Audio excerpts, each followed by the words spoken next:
Hello everyone, welcome to the THZTV show. My name's Chris and this is my brother Adrian. Hey everybody, how's it going? And welcome to episode 20. The last couple weeks we took a little bit of a hiatus. We were in New York enjoying some US Open golf. Got to hang out with Gary V at the Wine Library TV, did an episode there. It was Thanks, awesome. Gary. Thanks a buddy. lot. We had a great time, learned a ton, so thanks for having us on the show. Going to do a sort of take on this episode like we did on the last episode. We threw a question out to the community. You guys answered what you think we should talk about for this episode. So here's how it went down. The questions were, what does the NHL have to do to attract more fans? What your drink of choice during your team's game is? What's the big deal about the NHL draft? And then we had another question that if you want to add your own question. So by a 20% margin, the question we're going with today is, what does the NHL have to do to attract more fans? So this should be a pretty good topic. Gonna probably create some great conversation. So I think I'll hand it over to Aid, and he's gonna start answering the question first, and then we'll go from there. All right. So what do you think, Aid, the NHL has to do to attract more fans? This is a question I've been hearing a lot over the last year or two, I guess, with everything going on down in Phoenix and all the places like that. It kind of stumps me though every once in a while when I hear it. I think the on ice game is actually really good now. I think ever since they made the rule changes back in the lockout year, whenever that was, it's a lot faster. There's a lot more hitting. When the puck gets dumped in, look out. There's nobody holding up. They're coming for you hard. So a lot more bigger hits, I find, and it's just a more open game, which is what they tried to accomplish. So I think the on-ice game, the on-ice product is fairly solid. I think maybe the only thing that I can think of is the guys at the top there, Gary Bettman, whoever else is up there at the top right now. But I'm not a hater of Gary Bettman, but I'm not a lover. I just think he's been there for a few years now, maybe I think it's like 12 or something like that. Yeah. Between 10, 11, 12 years. He's done some really good things for the game. He's tried some things, some experiments that haven't gone too well. Let's say they maybe went south. But other than that, I think it's just time for a change at the top. I think they need to get some new blood in there, start marketing the game a little bit better maybe. The NFL, I mean, is a good example. They market their players, the superstars. The NBA does the same thing. They both do a really good job at it. Maybe they might want to go that way a little bit.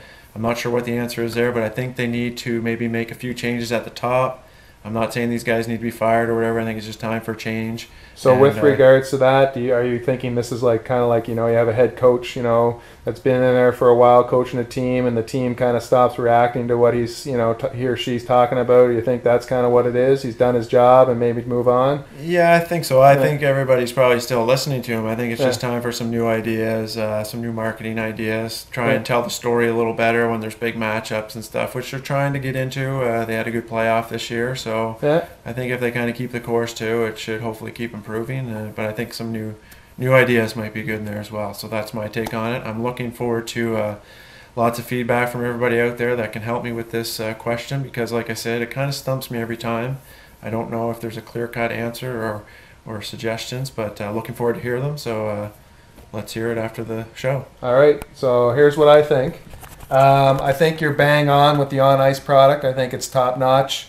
Also, I agree with you on the marketing side, but I'll even throw it a little deeper there. I think they do a pretty good job of marketing, but I think they need to get more at the grassroots level and social media, start spreading the word via the tools out there like Twitter and Facebook, and just letting the passionate fans get in and be a part of the brand and communicate it across the online network.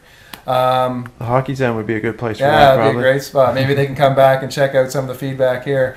Also, I think the other thing too is the whole kind of schedule kind of throws me for a loop. The regular season, it seems kind of long, and I don't know if they can change it. The NFL, like you brought up, it's a short schedule.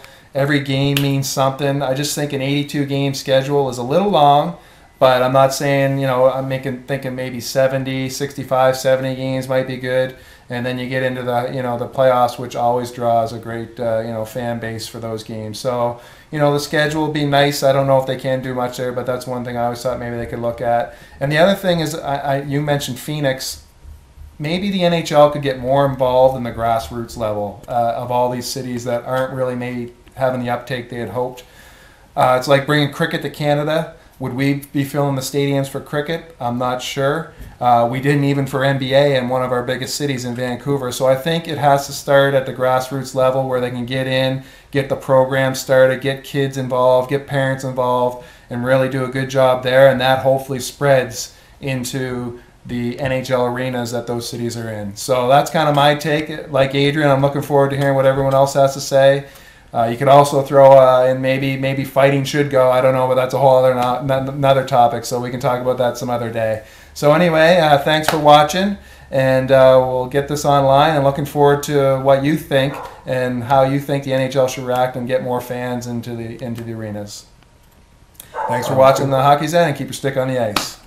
Thanks, everybody. Take care.